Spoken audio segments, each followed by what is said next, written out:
V11 Chapter 2. Chapter 2, In Pursuit of the Land of the Dwarves. Shaltir and Aura gathered at the lakeside, near the Lizardman village, accompanied by their hand-picked followers. Under Shaltir were 25 undead beings, each around level 80 or so. Aura had picked out 30 magical beasts. There were 6 vampire brides who were attendants to Shaltir, Aura and Ains. Then, there were the 5 Hanzos Ains had brought with him. After that were 5 mammoth-like magical beasts of burden which had been summoned with in-game currency. Said beasts had cargo harnesses on both sides, the kind that was commonly used in YGGDRASIL. They could be considered the weakest beings in the group, given that they were only level 40 or so. Still, their cargo-carrying capabilities were quite impressive, and their cold and fire resistance meant that they could move easily through frozen tundra or near calderas filled with churning lava. The most important thing was that their appearances belied their incredible mobility and ability to operate for long periods without eating or drinking. Ains ordered Cositus to stand by behind him, and then called Zenbero forward. "What do you wish of me, your majesty?" Zenbero stepped away from Zayusu and Crush. Ains remembered their names and came before him. Ains could not help but look at the little white lizardman that Crush was cradling. Perhaps Crush sensed Ains's collector spirit, but she instinctively moved to protect her child. "It's not like I'm going to snatch it away." Feeling a little depressed, Ains handed Zenbero 3 items. "Take them. This ring eliminates the need to sleep, eat or drink. This ring grants cold resistance. And this necklace grants the ability to use the fly spell. I will teach you how to use it later. It's in case you fall off a cliff." "Many thanks, your majesty." This was the basic mountaineering gear he used during his YGGDRASIL days. He could swap out his gear in response to any unique area effects he encountered in the Azalisia mountain range. "Sorry about interrupting your preparations. I have done everything I need to do. You may return." Zenbero nodded and returned silently. Cositus. It would seem the children are quite curious. The children did not flee but kept their distance, looking at Ains and the others with sparkly eyes.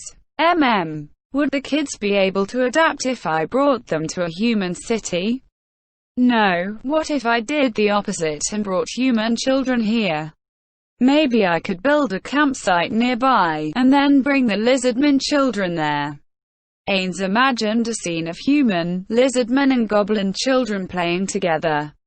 Then he added Aura and Mare, the dark elf children. And then he decided to throw in Shaltir as well.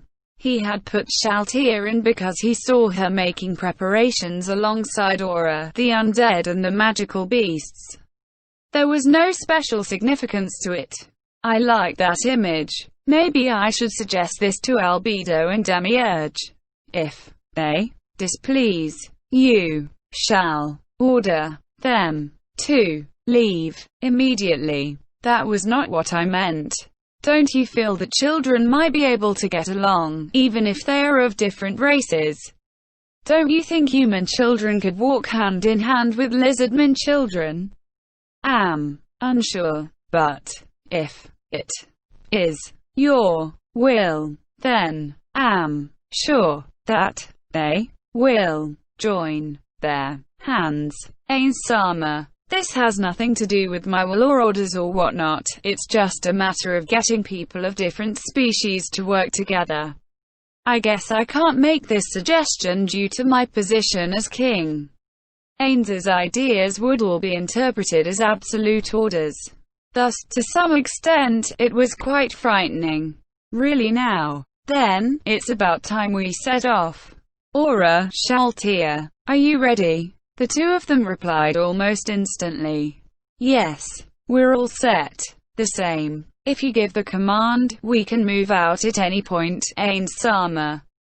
Zenbero. No problems here. All right, then let's go.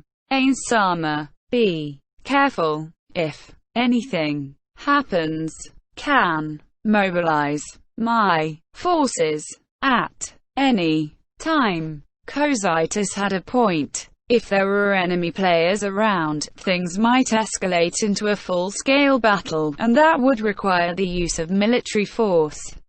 However, that might happen eventually. However, this is more of a reconnaissance in force. If we encounter anyone strong, we will fall back after gathering sufficient intelligence. If that happens, we will look forward to your accomplishments on the battlefield. Understood. The plan was to head north and climb the mountains, guided by Zenbaru's memories. The mounted undead, acting as their vanguard, proudly displayed the flag of the Sorceress Kingdom. All the intelligent beings who lived near the lake were under Cositus's banner. Thus, raising the flag meant that they did not need to fear any attacks. Even so, that only applied to intelligent creatures, those that understood the concept of being ruled. It meant nothing to low-intelligence creatures, like beasts for example. On the contrary, it raised the chances that such creatures would attack them. Still, there were no monsters in this forest which Ains and his group could not handle. Shaltia seemed to be looking around for such foolish beings, but she could not find a single monster. In the end, they reached the northernmost end of the lake. Their eyes followed the course of a small stream that fed the lake, and ahead of them lay the serrated peaks of the Azalisia mountain range. Under a clear blue sky and sunny weather, it was quite a majestic sight, and it stirred a faint emotion within Ains's heart. Just then, Zenbaru closed the distance to Ains, and made a suggestion. Could I be allowed to walk ahead of you? I think looking at the surrounding scenery might help me recall something. Naturally, there were no objections. All right. Go to the head of the column, then. But don't go alone. Take one of my people with you. If anything attacks, use them to cover you and fall back. You are a very valuable member of this expedition. My deepest thanks. After commanding, or rather, asking the magical beast that he rode, the creature obeyed and began moving. Since Zenbaru had no experience in riding, Ains had put him on one of Aura's magical beasts, which could be controlled by speech rather than technique. There was a big difference between their speed in the mountains and their speed while traveling along the lakeside. In other words, they moved very slowly. At first, they simply followed the stream north, but they slowed down after detouring to avoid a waterfall. Zenbaru tried his best to recall the route he had taken, but it was very difficult to retrace the steps he had taken only once, several years ago, while heading in the opposite direction. In addition, their elevation was still very low, so the tall trees blocked their line of sight. Even if the shape of the land had not changed, the trees still grew as time passed. Zenbaru continued forward as he struggled to jog his memory. Most of the group's members did not require rest, but Zenbaru, the most important person of all, was among the few exceptions to that. Thus, they had to stop several times to take a break before they continued on in silence. They caught glimpses of what seemed to be monsters in the distance, but they did not seem to want to approach. Perhaps Ains's group was too numerous, or perhaps the monster had fed itself already. Ains thought that capturing an unknown monster to play with might be fun, but he decided to give up on that idea this time round. Their current objective was to reach the Dwarven Kingdom. Ains knew very well that a hunter who chased 2 rabbits would catch neither. With a faint twinge of regret, Ains chose to hurry on their way. As the group neared the edge of the forest, the trees gradually grew shorter, and the sun began falling behind the mountain. The blue sky was dyed a madder red, and then it passed into night. The silhouette of the mountains against an endless sea of stars could only be described as majestic. The knowledge that even this magnificent view was but a fraction of this world made Ains feel like nature itself was bearing down on him. His sinuses quivered, and he took in the fresh, fragrant air. Why could he do that, or rather, if he could do this, why could he not tell you how food smelled? Ains pushed those thoughts out of his mind, and instead chose to savor this air, which could not be found in Nazarick or the outskirts of Erantal. In Yggdrasil, he would not have been able to experience the greatness of nature in this way. He felt a sense of fulfillment, just like when he had gained new experience while adventuring as Morn, and Ains's heart filled with satisfaction. In all honesty, they could go back now without ever finding the Dwarven Kingdom, and he would not mind at all. Isn't this the sort of scenery adventurers should be seeing? Ains chuckled, and then spoke to the people behind him. Then, we shall camp here for tonight. After they all replied in the affirmative, Shaltir asked Ains, shall we return to the great underground tomb of Nazarick? Indeed, the wisest thing to do would be to make a mark here and then teleport them all back to a safe place to spend the night. However, for some reason he did not feel like it.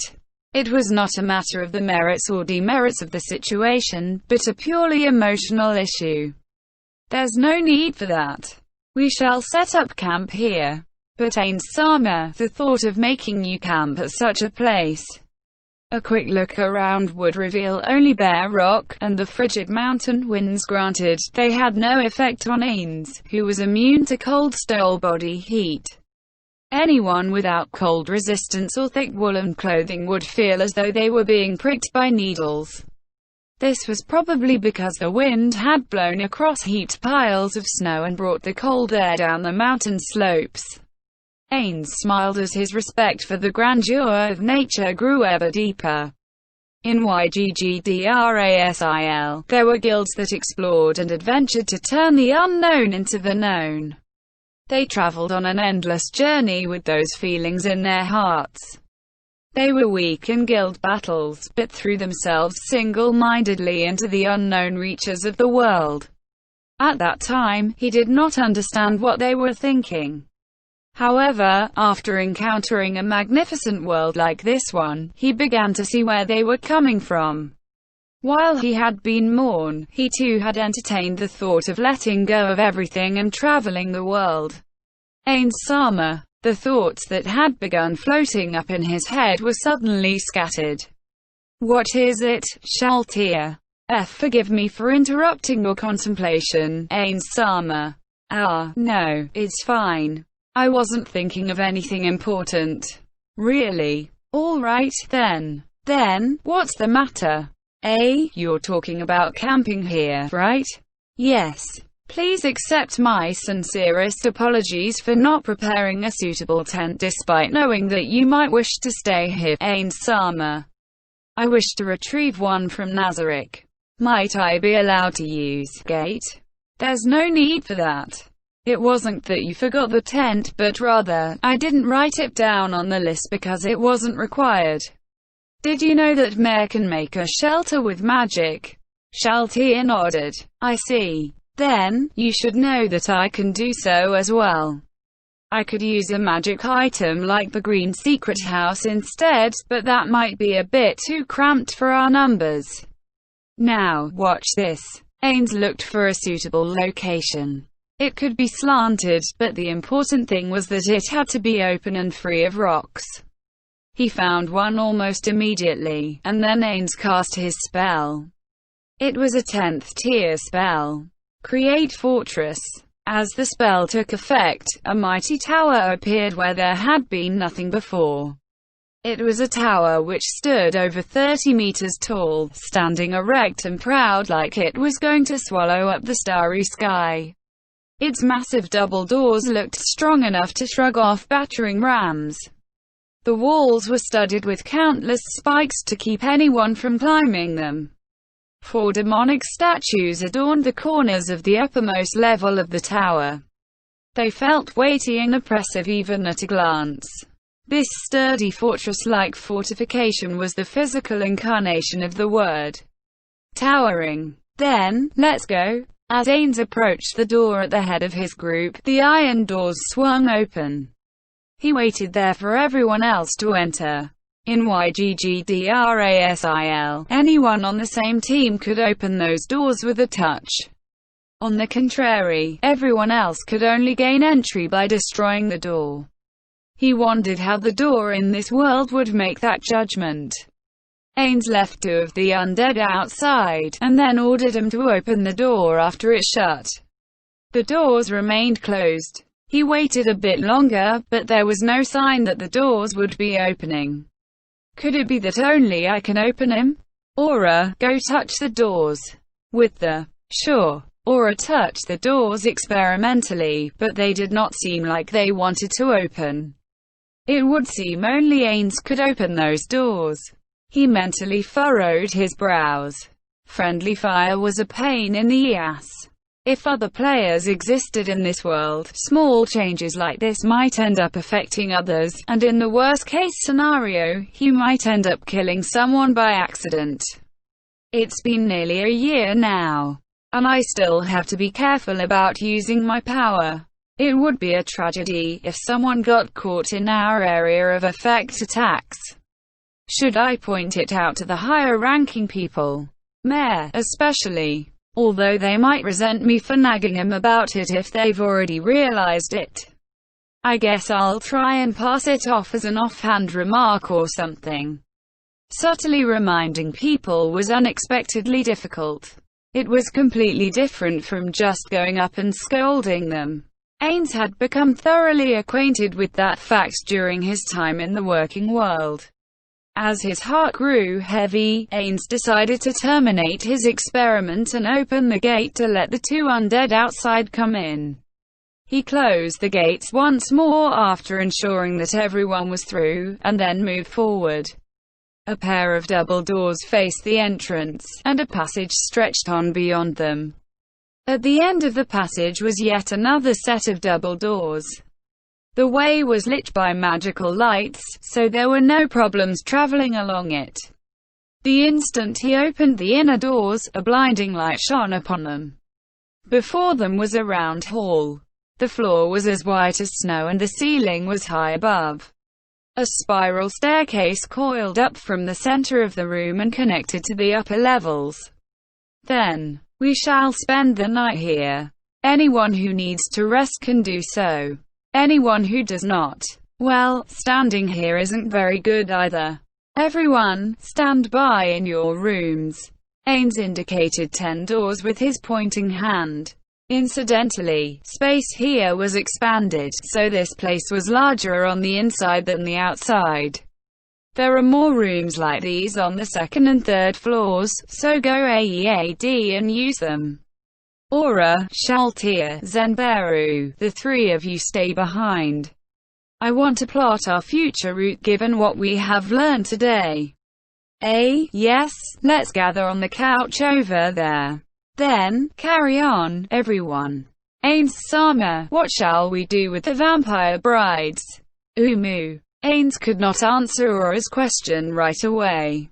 After all, bringing him along had been Decrement's idea, and he could have done perfectly fine without them. Ains paused briefly to think before saying, I'll give them orders later. For now, have them wait in their rooms.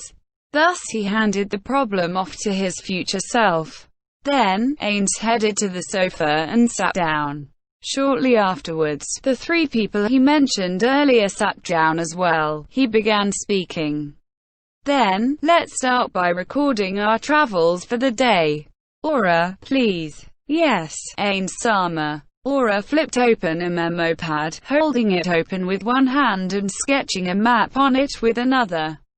I'm not too confident on some of the smaller details, but it should roughly be like this. Thank you, Aura. It was a fairly crude map, but they could verify distances and the like from the air. Now then, I know you're tired, Zenberu, but I would like to request your cooperation. You might not like this. What do you mean, Your Majesty? Ains smiled to the somewhat nervous Zenberu. In other words, I wish to look through your memories. What does that mean? I think I came off like a villain when I said that. I can control others' memories with magic, but that same magic can browse through the memories of others. Frankly speaking, it drains a lot of mana and I'd rather not use it if I could avoid it, but relying on your clouded memories alone is somewhat worrisome. I trust it will not have any side effects. It'll be fine. Thanks to the assistance of a certain cleric, I can safely say that I'm quite the veteran at this. There won't be any problems as long as I don't do any weird things in there.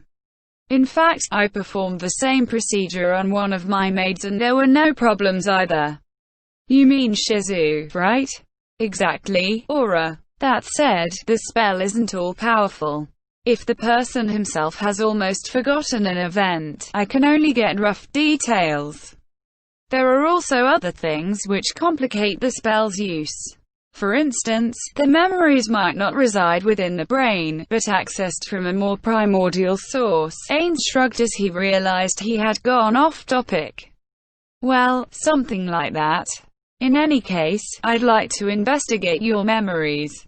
I see. Just in case, I would like to ask again, but is it really going to be all right? I understand your concerns. Do not worry, Zenberu. I will not alter your memories. I swear that on my name. Then what should I do? Sit there and relax. This won't hurt a bit. However, I need to verify some details with you before I cast the spell. Things like, how many months and years ago and where these memories took place, and so on. After hearing Zenberu's explanations, Ains cast the spell. Having cast this spell many times before, Ains had an expert's confidence in his handling of the magic, but still, using it was extremely difficult. Since any changes to the memories remained forever, mishandling them might lead to an irrecoverable situation. It was like trying to reprogram a computer without making any backups of the data. One could say it was an excellent spell for making vegetables. More importantly, the spell expended a vast amount of mana while it was in effect. That was what made it hard to use. Ains felt his mana drain away in torrents after briefly browsing Zenberu's memories. Ains's original plan was to find the targeted memories and then browse around at his leisure. However, he estimated that his MP would run dry before that. In addition, the problem with this spell was that even if he wanted to wait until the next day for his mana to recover before casting the spell again, he would still have to start from the beginning. As a result, other spells were more effective at gathering information. After grumbling in his heart, he saw what looked like a mountain. Just as he found the place he was looking for, his mana ran out. Examining memories of the past are the most tiring. It's much easier to view recent memories.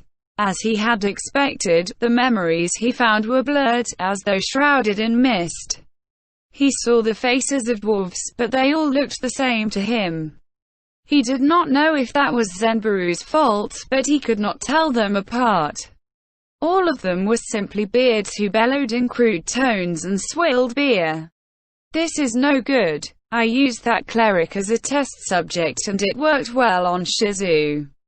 But I feel like I still can't use it well enough. I can't afford to make mistakes with delicate things like memories. I wanted to continue experimenting with that cleric, but he can't even speak coherently anymore. Well, rewriting memories works if I limit myself to the recent few years. I guess I should conduct an experiment on what'll happen if I wipe a person's memories clean. Maybe I should select a few people sentenced to death from Rantel and use them for experiments. With that thought in mind, Ains ended the spell. How are you, Zenberu? Do you feel unwell? I feel fine, but weird. Ains smiled. I merely looked through your memories. It would be strange if that felt weird to you, given that I made no changes. That is probably a placebo effect of some sort. It should fade soon. Zenberu shook his head forcefully. Ains paid him no heed, but turned his attention to the map. Even after looking at Zenberu's memories, he still did not quite get it. There were no distinguishing features there, and how could he confirm his position in the confusing scenery of the mountains? In addition, the memories of hiding from monsters had been far more vivid in comparison. The fact was that even if his mana recovered by tomorrow, he would not gain information which was worth that massive expenditure of magical power. Then, we shall stick to the plan and have Zenberu lead us north. I didn't see anything helpful in his memories anyway. It was not as though he had any better ideas.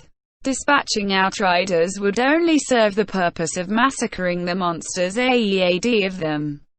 Dismissed. Everyone, rest. Well, it looks like nobody needs to rest besides Zenberu.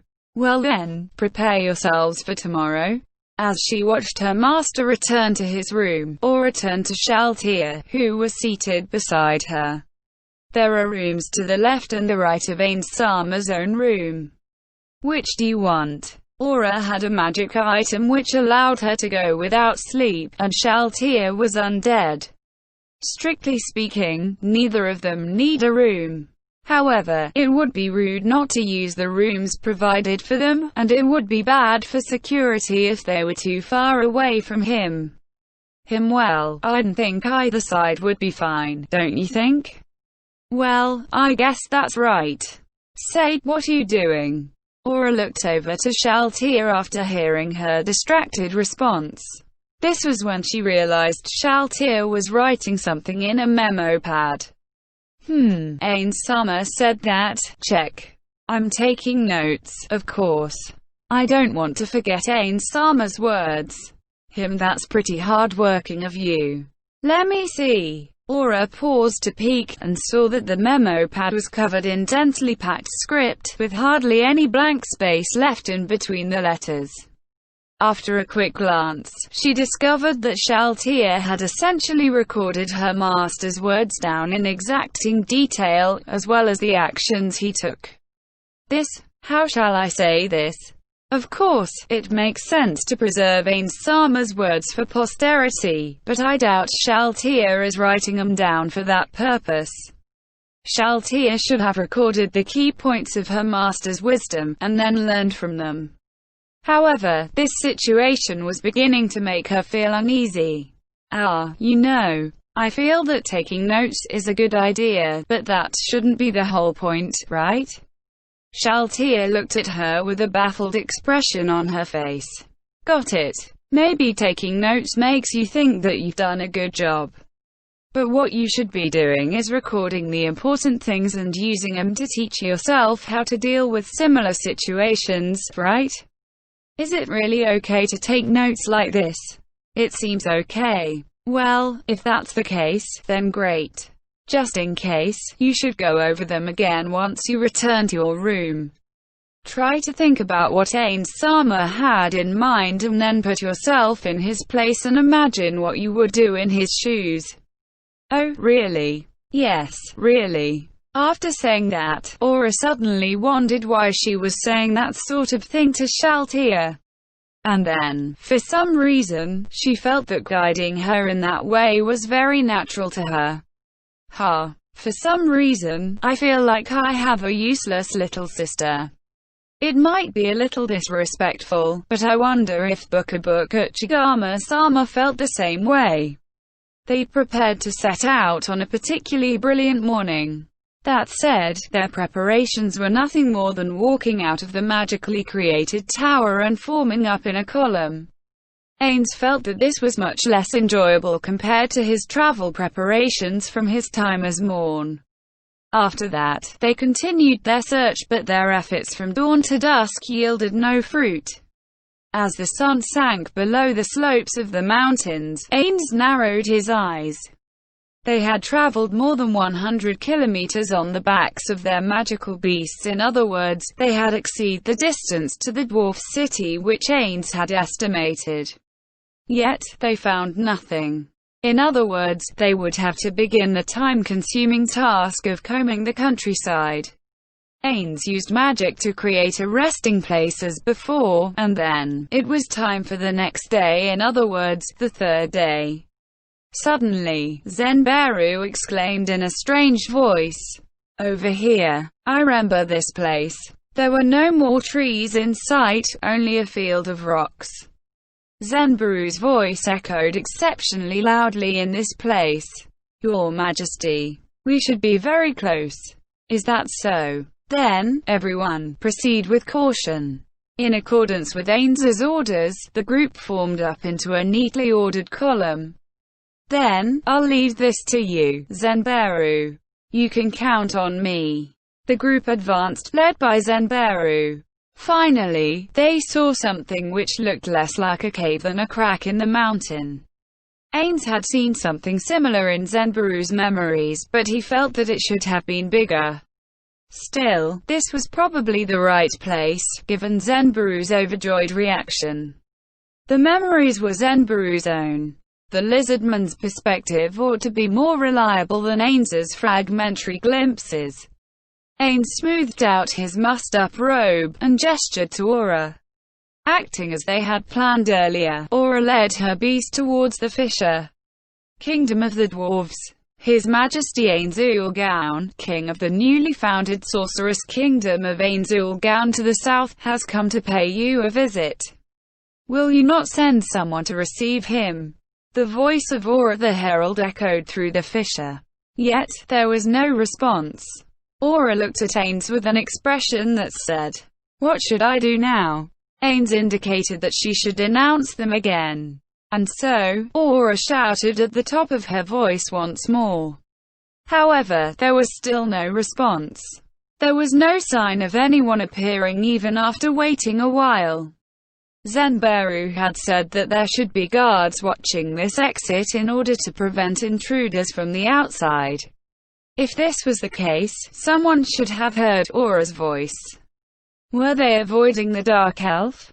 Ains recalled Aura for the time being, and then summoned Zenbaru. "It's your turn now. Go shout a bit and see how it goes." Ains cast several buff spells on Zenbaru. While it did not guarantee his safety by any means, it greatly reduced the danger he might face compared to being sent out without those spells. Zenbaru drew near the cave and shouted. Still, there was no response. "Hanzos, presenting ourselves to the master." The ninjas poured out of Shaltir's shadow. The other Hanzos were arranged behind the Hanzo leader. Infiltrate the interior and verify the situation. Do not be spotted. It shall be done. May I ask how far we should investigate? The dwarven city is said to be riddled with Ming tunnels. Fully investigating the intricate web of those tunnels will take a long time. Perform a cursory inspection. Focus on the central region and the administrative areas of the city. You may investigate the tunnel interiors later.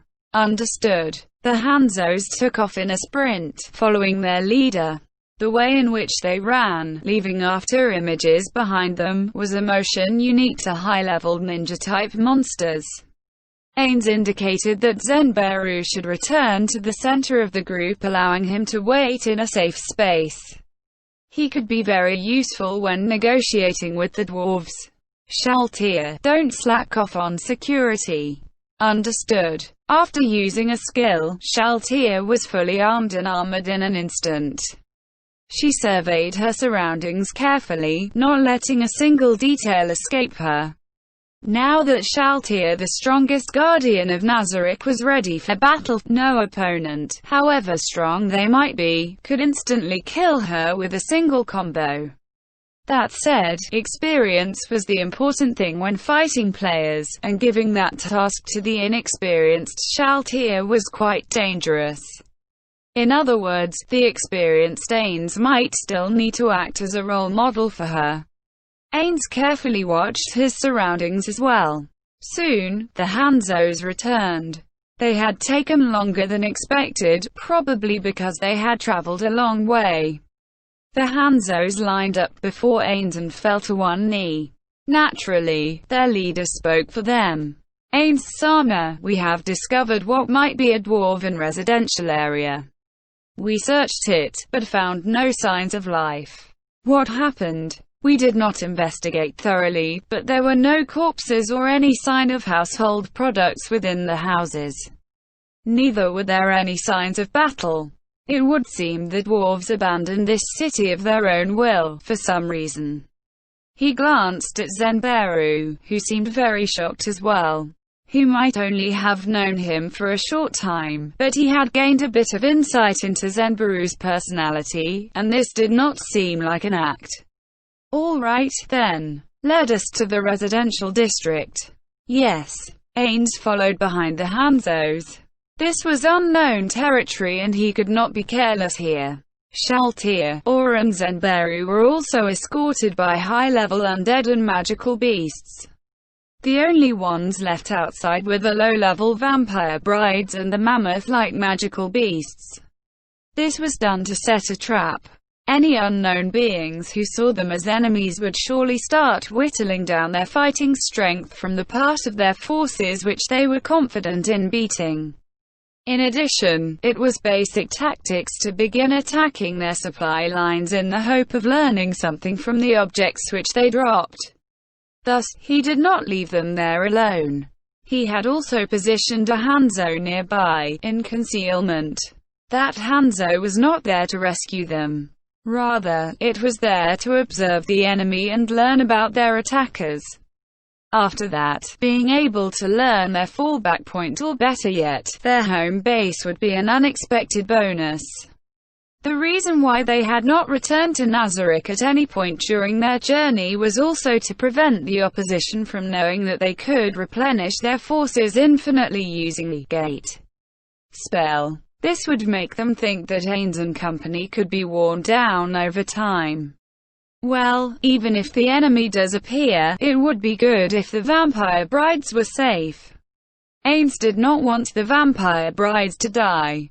However, he did not mind sacrificing respawning pop monsters to gain information on the enemy. Was this being a little cruel? Ains thought as he entered the cave. There was no light from the outside in the cave, and soon they were immersed in complete darkness. However, it posed no problems to Ains, who had dark vision. Shaltir, Aura, the other undead and the magical beasts also possessed that ability. At their level, mere darkness was not a disadvantage to anyone present. Zenberu, on the other hand, was being cradled like a princess by one of the undead. Given the fact that all the stalactites and stalagmites in the area had been cleared away, and the fact that the area was flattened and easy to walk through, there was no doubt that this place was a dwarven city. The Hanzos led him onwards. There were many forking paths along the way, all of which led quickly to dead ends, according to the Hanzos guiding them. They had probably been dug to confuse intruders and buy time, or perhaps to help mount a counter-attack. There were spells which Ains could use under these circumstances, but the Hanzos lacked such abilities. It only made sense that they had taken a long time considering they had to investigate all these possible paths. As he thought about that, one of the Hanzos turned to face him. Ains-sama, we are about to reach the residential district. Really now? There's some kind of blurred lighting in the distance, Hanzo. Didn't you say there were no dwarves here? Yes, there are none. This light is being emitted by a crystalline mineral. A vast open space sprawled ahead of them. As he looked for the source of the illumination, he saw multiple sturdy pillars supporting the ceiling. Crystal-like objects grew from the ceiling, and they radiated the light which the Hanzos had spoken of. There were no other sources of light, no man-made ones, at least as far as Ains could see. This place seemed like a residential district, as the Hanzos had described it. It certainly looked like a city, with long rows of dull buildings, roughly 2 stories tall. Perhaps it was because their builders were a short race, but their structures were all shorter than human-constructed buildings. Even so, they were still taller than Ains, and he could not tell the size of the city on account of his line of sight being obstructed by the buildings. However, the sheer number of buildings here made him feel that counting them all was an exercise in futility. As Ains surveyed the city, the flame of hope in his heart went out with the chew, as if extinguished by a basin of cold water. TL note: the chew refers to a Rakugo called Oh No. It was too run down.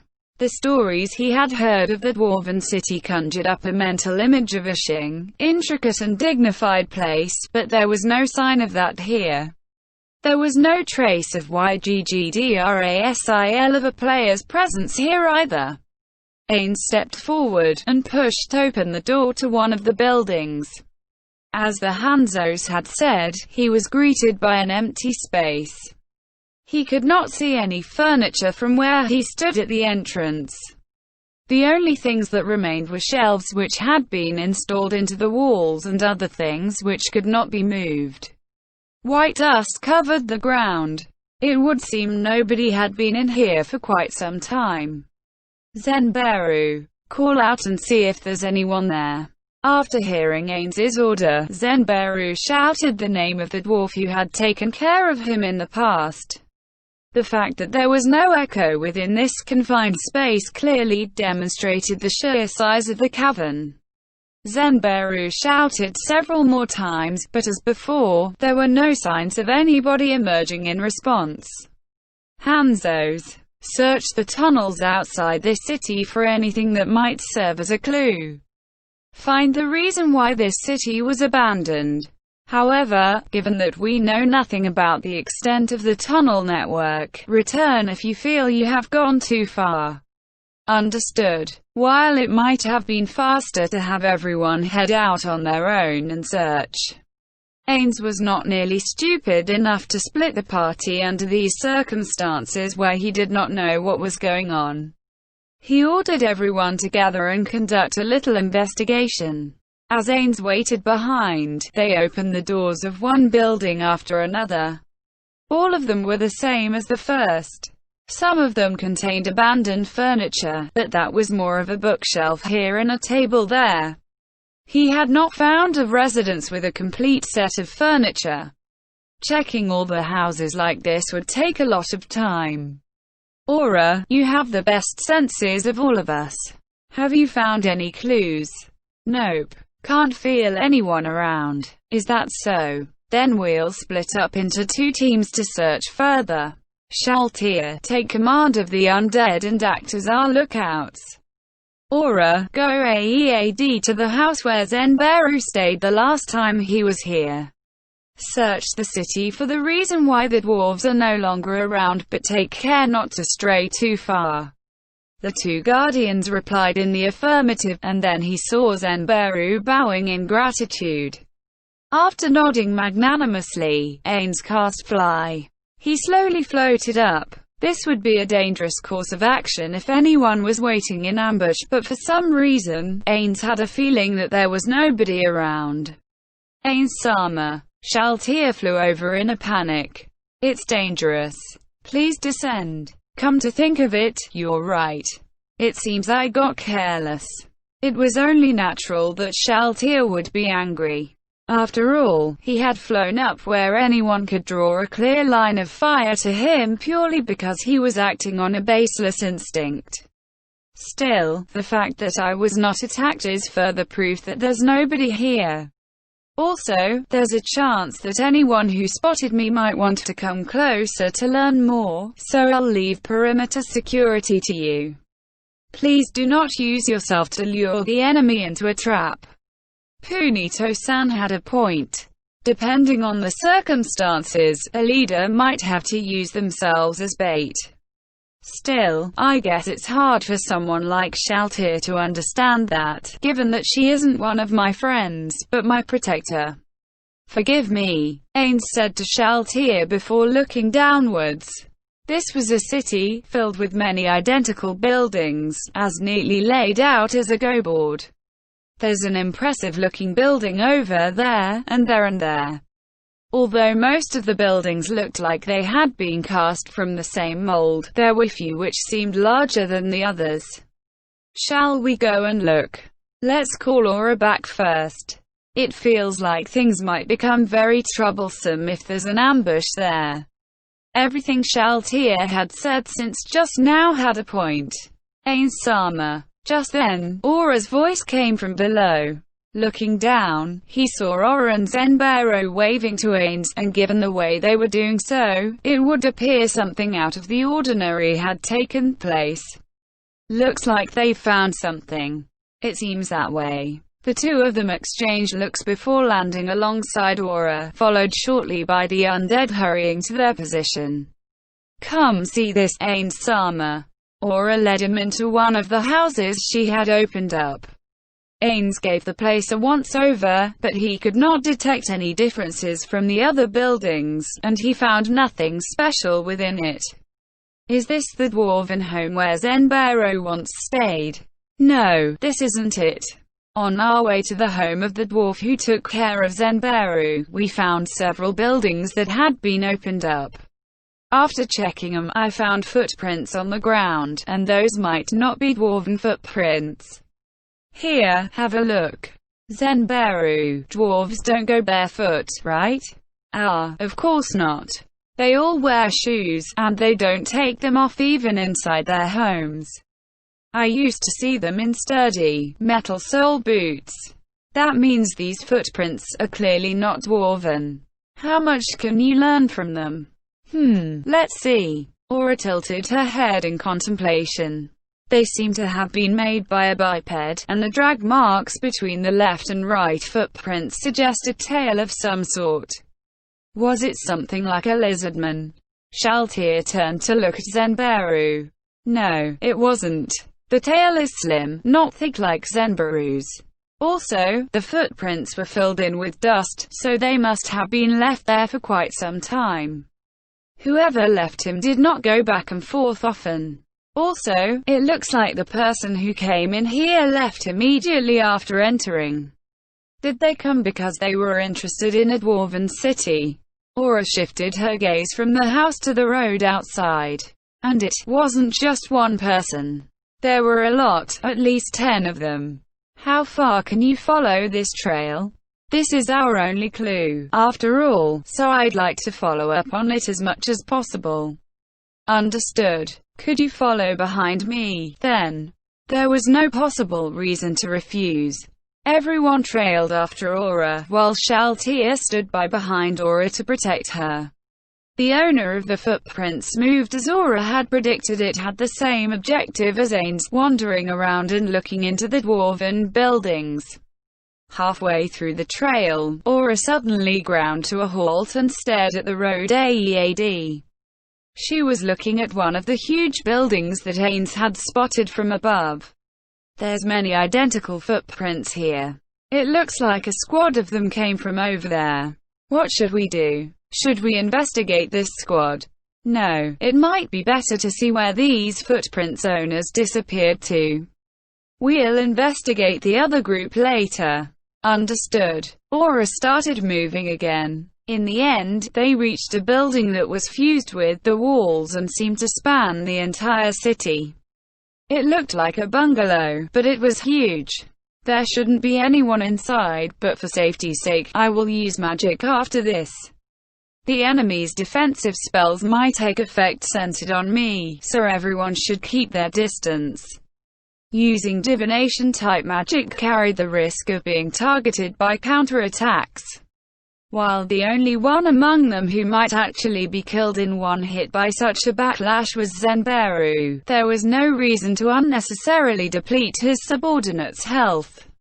Ains-sama, please allow me to guard your person. Then I'll come too. No, you need to stay where you won't be affected and watch your surroundings.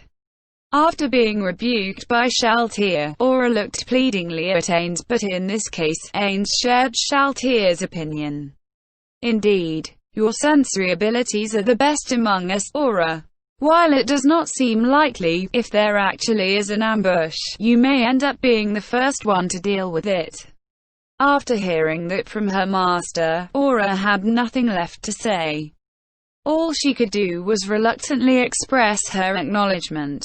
Ains conjured a magical sensor and sent it into the building. As expected, there was no sign of anyone hiding within, and so he sent it deeper inside. What was this building used for? A counter under those lockers. It looks like a bathhouse, but there's no separation for genders.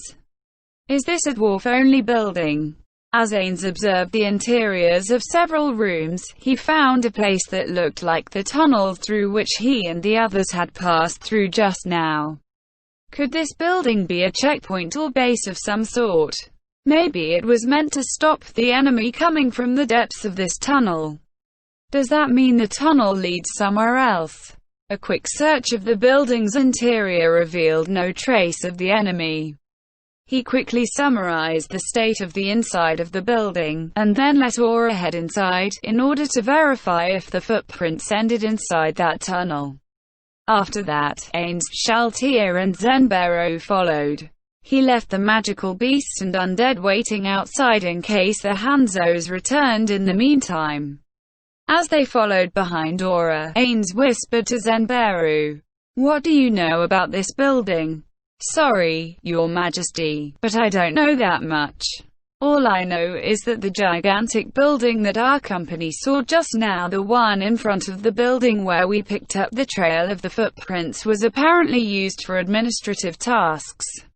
Also, the other big buildings we glimpsed from time to time used to house taverns or blacksmiths and the like. Even the dwarven chiefs know their people in charge don't live in big houses. I don't know the reason for that," Zenbera concluded. Just then, Aura stopped at the tunnel's entrance. "The footprints came from here. Shall we go on?" Ains was briefly stymied by Aura's question, but it soon passed. "No, let's not. There's other places to investigate in the city. We'll leave this place to the very end. Also, it would be better to have the Hanzos around for it." One could also say that the tunnels were very extensive, considering that the Hanzos still had not returned. After they went back outside, Ains cast a message spell to speak to the Hanzo leader. "What's the matter, Hanzos? Haven't you found anything yet? Our deepest apologies for taking so long. However, please take heart. Though it has taken some time, we have finally found a trace of someone's presence." "What? Really? Did you discover any evidence about the disappearance of the dwarves?" "This is not proper evidence, but there seems to be a sound coming from the depths of this tunnel. Not a natural sound, I take it." "Indeed. It sounds like someone digging out an ore vein. What should we do? Would it be best if we went forth to investigate?" "No, forget it. Before you do that, take us there. Our present location is..." Come to think of it, he probably could not get the message across clearly using speech alone. "That's it, we'll use a torch as a signal." "Understood." After ending the message, Ains took out a torch. It was self-igniting, and he handed it to one of the undead waiting nearby. The undead creature waved it from side to side, signaling the Hanzos, whose location was unknown. Of course, this was no ordinary firebrand. It was an artifact sold in shops. It did twice the damage of normal torches when pressed against the bodies of slime-like monsters. This was somewhat wasteful, but Ains did not have any ordinary torches with him. The torch seemed to sear a red band into Ains's vision before the Hanzos finally appeared before him. "Forgive our tardiness, Master. Dispense with the formalities, time is money. Take us there now." "Understood." Ains rode atop a magical beast in pursuit of the running ninjas. Eventually, they came before a building like the one they found while following the footsteps. The Hanzo stopped here, so this was probably their destination. After alighting from his beast, Ains listened to the Hanzo's explanation of the situation. "There is a hidden tunnel within this building. The entity in question is inside that tunnel. Ains-sama, there's a new set of footprints here. It doesn't look like it came out of the tunnel, and they only lead inside. The person who made him wore boots, and given their size, I would put them around Shaltier's height. Also, there's only one of them. Ains nodded to Aura, who was staring at the ground in front of the building. Let's try to open a friendly dialogue with this person. Even if they attack, you are only allowed to defend yourselves. Under no circumstances are we to make the first move. Do you understand? In order to avoid alarming the other party, we'll have Aura try to talk to them, and then... Ains touched his face. Were humans the only species that shunned the undead? Or was it a given fact of this world? In any case, his subordinate still stood at the head of an undead army. That being the case, he might make a better impression by exposing his face and not hiding his identity. Alright, Hanzos. Take us to where you heard that sound. The Hanzos led him through the building and into the tunnel. The ceiling was fairly low, so it should have been excavated by dwarves. Dwarves in YGGDRASIL were universally short in stature. If they had dug this tunnel, it would probably be around this height. Aura's ears twitched as they moved through the tunnel. That confirmed the accuracy of the Hanzo's report. Ains strained to listen, but he could not pick up the sound Aura had heard. Is that it? Is it close? It's hard to tell. I can't judge the distance accurately because of the echoes. Umu. If it's in a straight line, an arcane eye would be able to reveal the other side's identity. Someone without Aura's keen hearing derived from racial or job classes would not be able to hear anything due to the distance between them. However, if they drew closer, the other party might pick up on the presence of a long procession on the move. If anyone heard an unknown group approaching them, their first instinct would probably be to flee for their own safety. Of course, having Aura around meant that they would not be able to escape. But the opposition might still be able to elude her if they could teleport, or if they had skills which allowed them to meld into the earth. The wisest decision would be to send Aura and the Hanzos, or for Ains himself to go, since he could go invisible. Then, we'll send out the stealth-capable people from this point on. Aura and the Hanzos, you'll go first. I will follow. Shaltier, you should wait here. If that is your order. No, would it be a bad idea to wait here? Ains looked to the ceiling. It looked like sturdy bedrock, but there were no such things as absolutes. Fair enough. Return to the building from earlier and wait for us to return. No, if I do that, the Hanzos will also. Aura, do you think the footprints lead toward the source of the sound? Yes, they're heading there. The person who made him is probably the source of the sound. I see. Then, can you lead me there? Aura nodded. Then, the two of us will go AEAD first. Everyone except Aura and myself will proceed to the building at the entrance of the tunnel. If anything untoward happens, particularly the appearance of powerful beings on our level, fall back immediately. In that case, we will make our own escape, so do not be worried. The destination for any gates will be Aura's building in the forest. Understood. But will the two of you really be alright by yourselves? I'm not sure. Well, I'd like to think that we'll be fine. One could consider flaws all day long and end up nowhere. All he could do was accept that he was compromising his safety to some extent as he took action. This was something Ains had learned recently. Shaltier had not said anything which made him want to change his mind. Or rather, it might be that Ains's orders left no room for objection, so all she could do was obey gracefully. Ains set out with Aura. He did not use magic yet since they were still some distance away. The two of them walked in silence for some time, and then the sound reached Ains's ears. It seems whoever's doing this is doing their best to minimize the amount of noise generated. Ains had no idea why that topic came up, but if Aura mentioned it, then it should probably be correct. Does that mean we can assume the other side is on high alert as well? So should we start by capturing them? Only if they seek to flee. After all, if our first contact is violent, it might be very difficult to have friendly relations with them in the future.